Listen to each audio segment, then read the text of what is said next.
Welcome to SNAP, Survivors of Narcissistic and Abusive Personalities. This educational recovery podcast is presented by Claremont Mental Health and Mandy Friedman, licensed professional clinical counselor. This presentation contains vital information for survivors of abuse. Topics include the spectrum of abusive personalities, targets of abuse, abusive relationships, and survivors in recovery. We hope this information helps you gain solid footing and clarity as you navigate your road to recovery.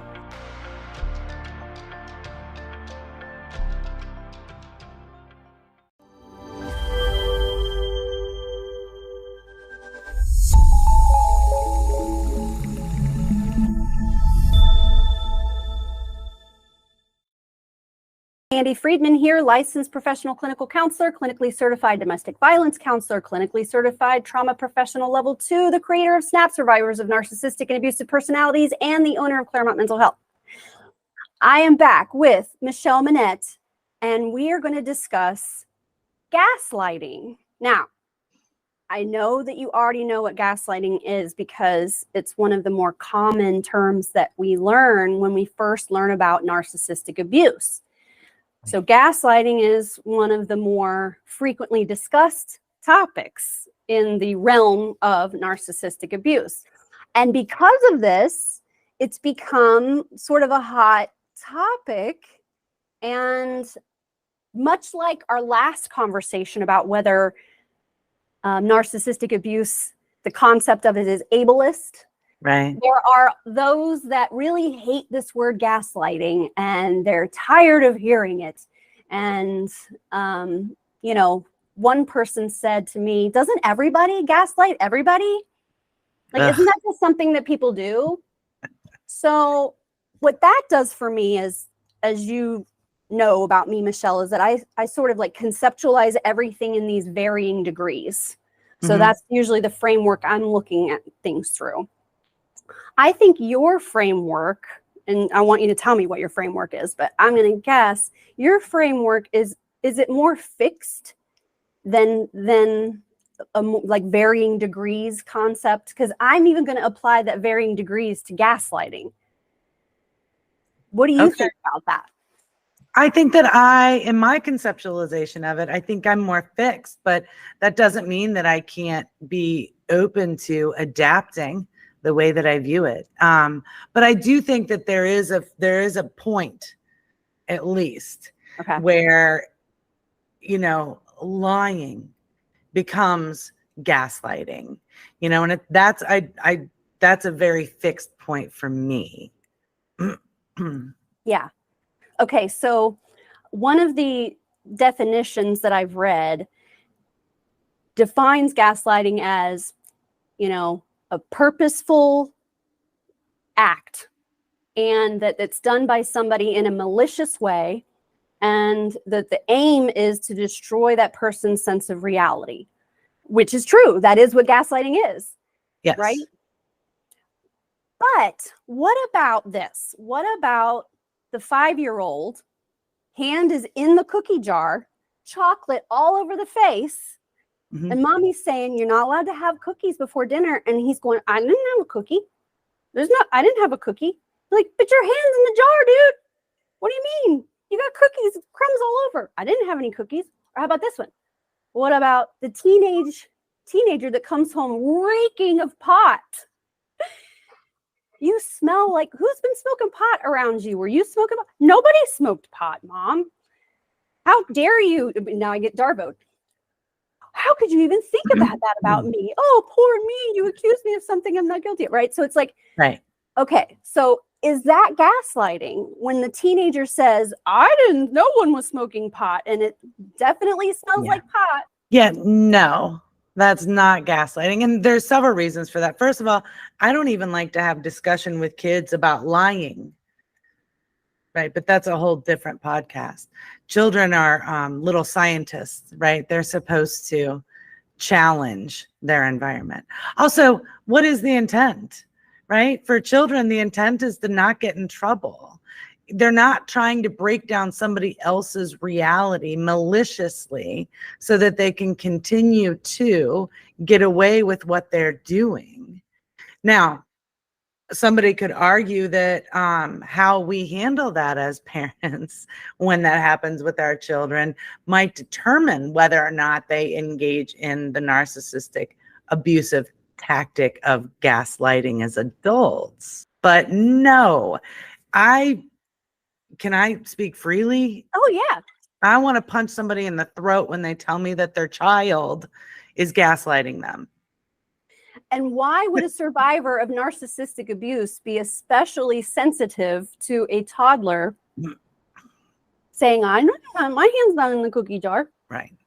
It's Right. triggering. Well, they're personalizing, right? But parenting, also different podcast. But anytime that you have a very strong emotional reaction to your child, it's because it's brushing up against your past and you're personalizing it.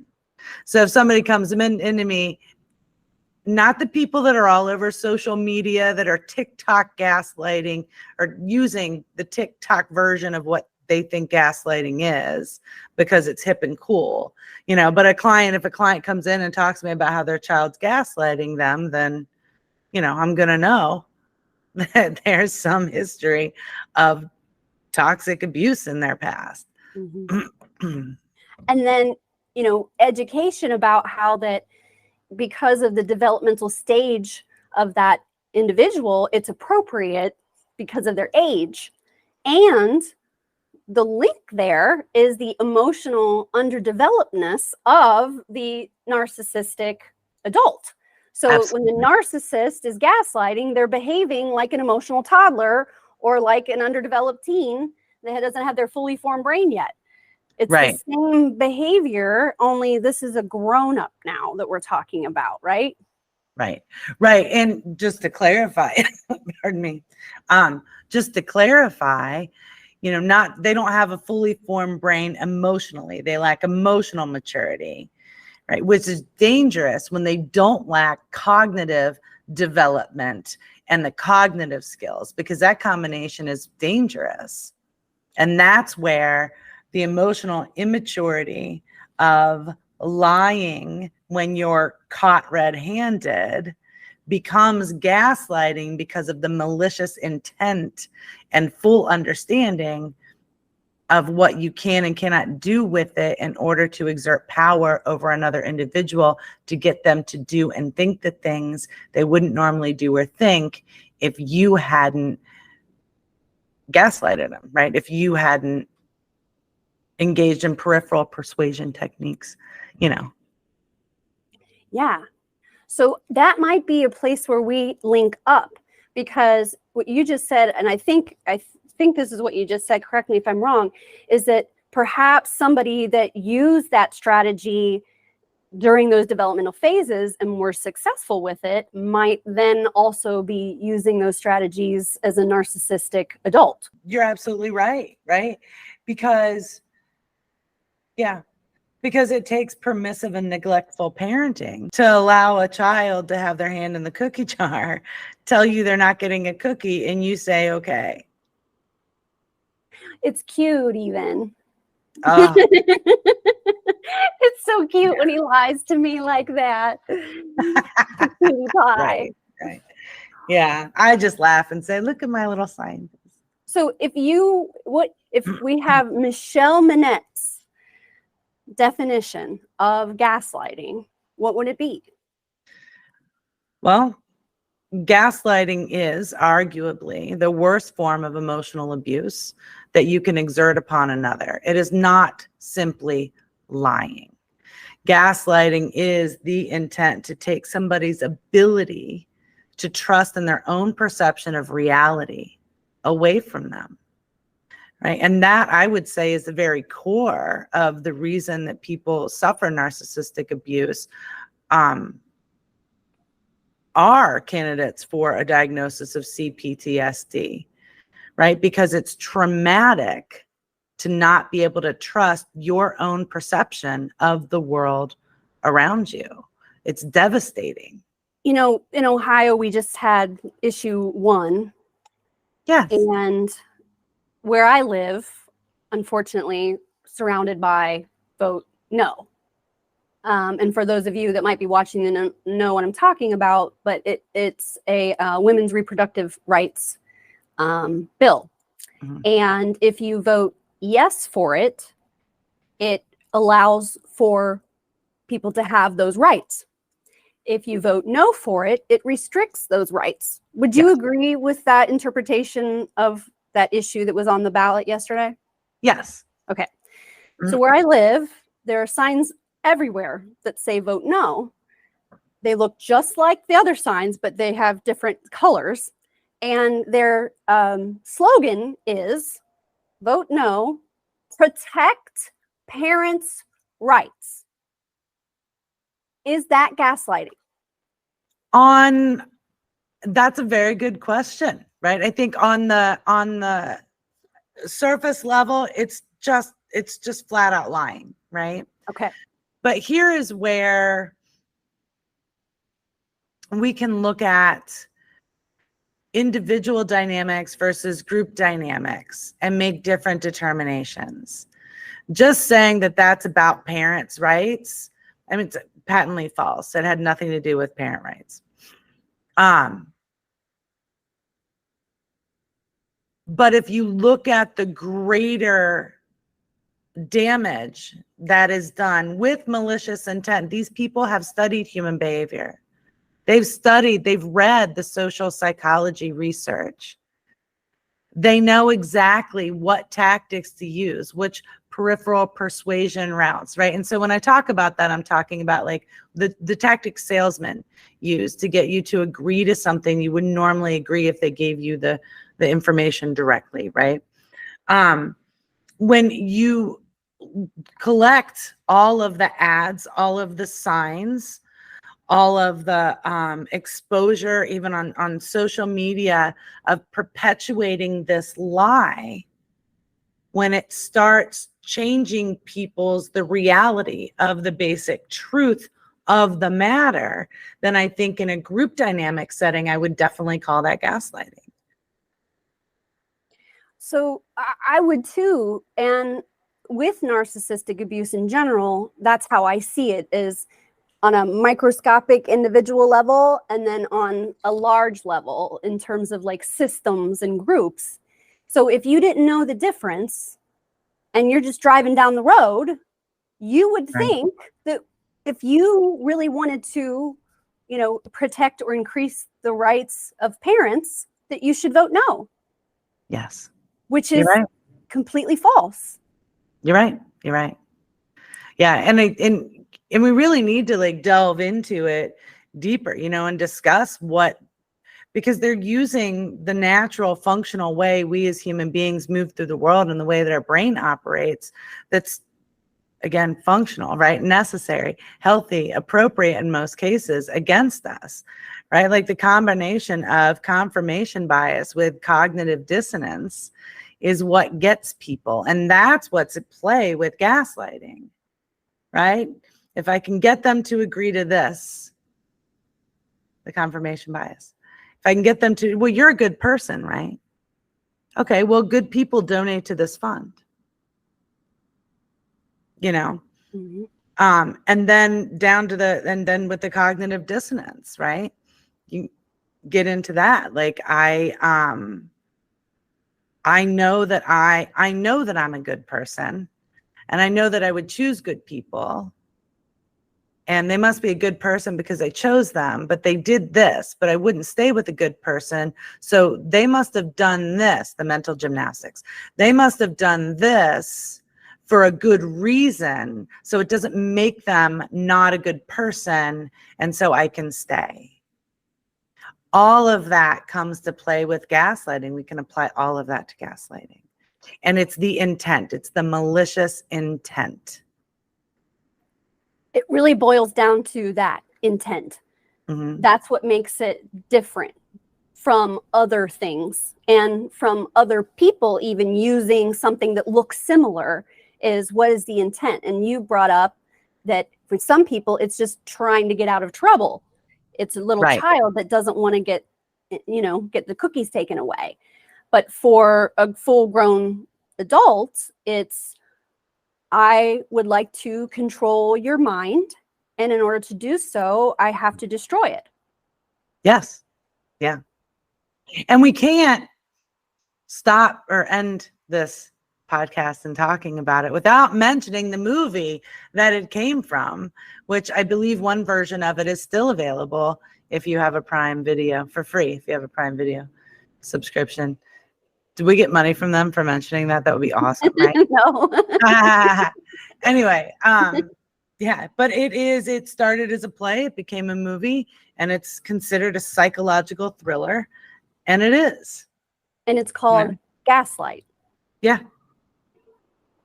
Yeah, I highly recommend it. Well, I guess the reason that we're talking about it is because there is debate about it. You know, often there's debate about it from individuals that are just learning and, you know, becoming familiar with it, and they want to have an opinion about it. Or perhaps someone has been accused of gaslighting. Everybody's been accused of gaslighting lately, though. I mean, that's when you said at the beginning, you know, it's, you know, people are talking about it. People are sick of hearing about it. I'm sick of hearing about it, right? And I'm sick of hearing about it because people are replacing it with lying, and they're minimizing the very real trauma that people go through when they experience gaslighting by just casually mentioning here and there, oh, I gaslighted myself. Oh, they're gaslighting me. Maybe kind of like the word trigger. Yeah.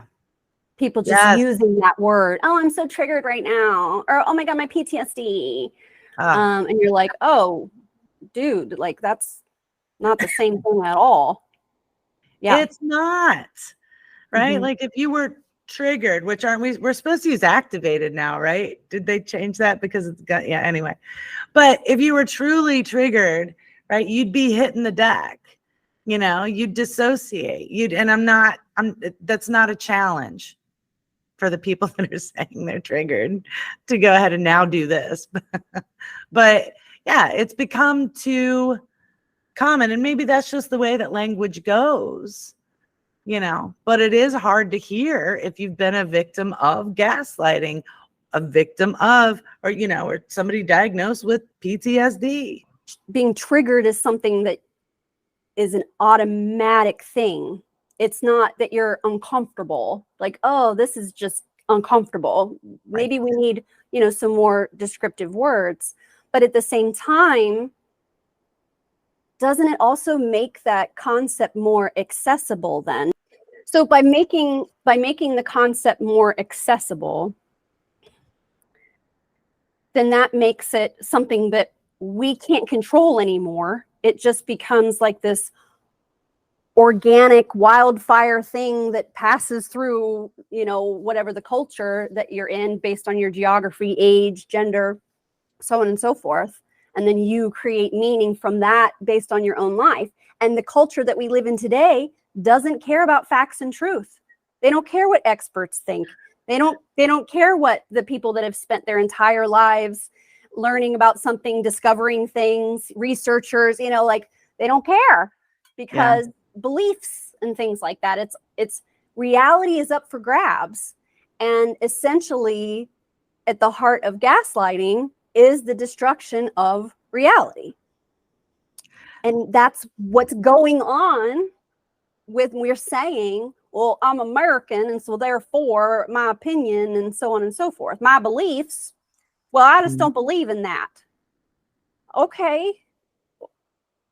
And that makes you more American because you get to say, because it's a free country and all, right? So we have this movement of ignorance and pride combined, and being a patriot, right? That like the dumber you are, the less educated you are, and the less you listen to people that actually know what they're talking about, the more of an American that you are. Am I making that up, or is that something that you see too? Oh yeah, I see it too. I mean, I think that you just described the Dunning-Kruger effect, right?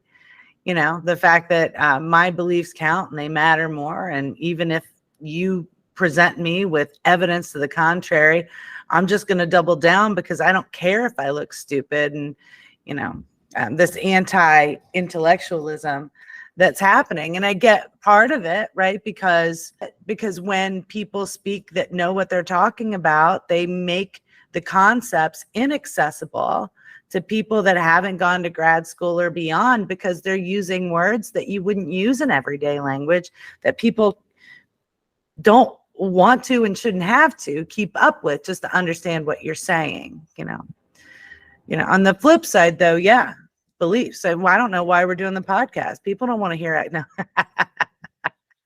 But yeah, I mean, as far as gaslighting and throwing these words out, I think you were talking about, does it make them more accessible? And I like that it makes it more accessible. I like that we're having the conversations, but I think this goes with where you were going, because people are going off of their beliefs, making these terms and these concepts more accessible isn't helpful, because they aren't being used or accessed in the way that they can be functional or helpful, But yes, just the throwing around of gaslighting, the throwing around of trigger. And then what we run into is this control, intentional or not, that happens with these words, with these symptoms I've recognized, right?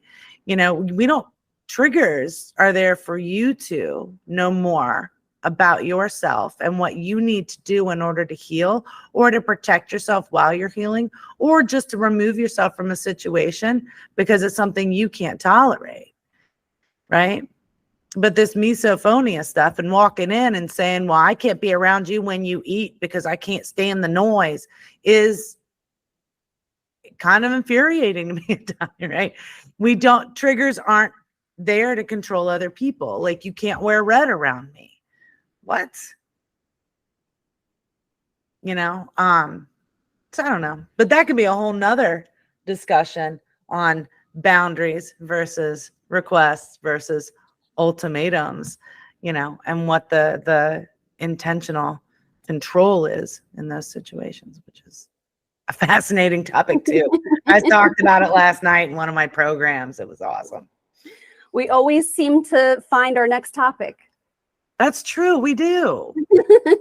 Well, listen, I think this is great. I like this dialogue and conversation because, I don't want to live in a vacuum chamber where it's just me and not getting, interesting ideas and different perspectives. So I appreciate you having this open conversation with me about gaslighting, because it allows not just me to feel better, but I think that any of my clients that are watching this, it just elevates their level of awareness of the issue. Is that, yeah, there are people misusing it right now.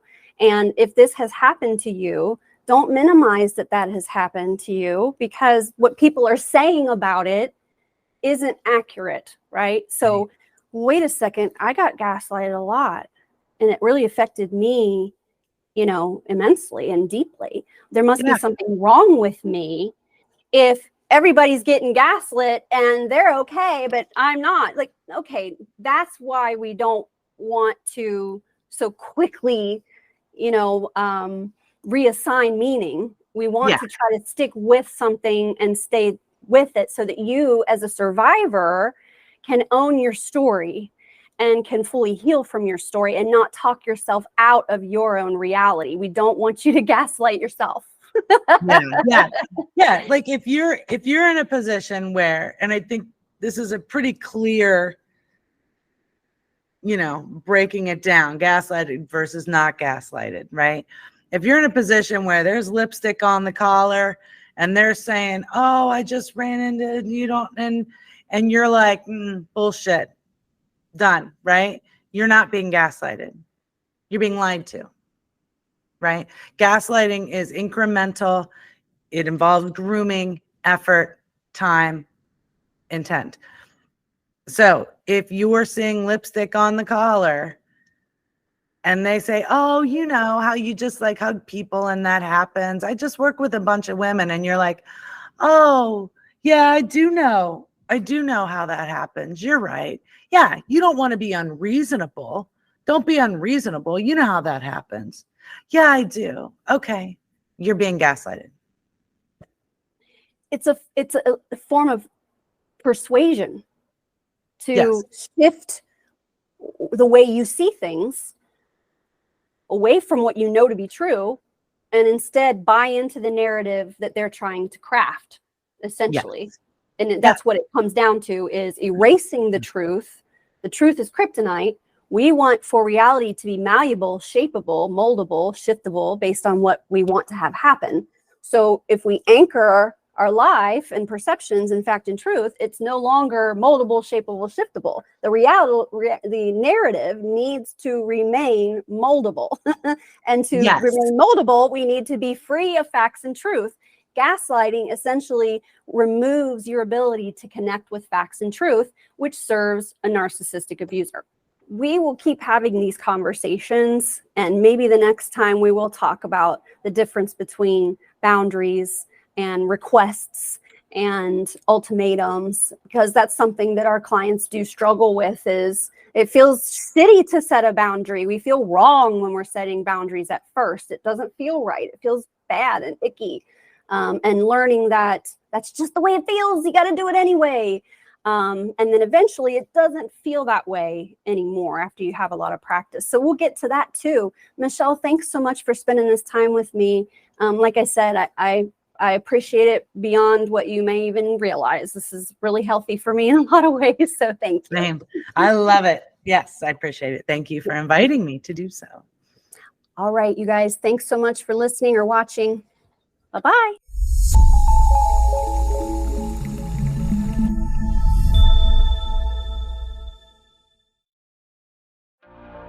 If you like this podcast, subscribe and leave us a review.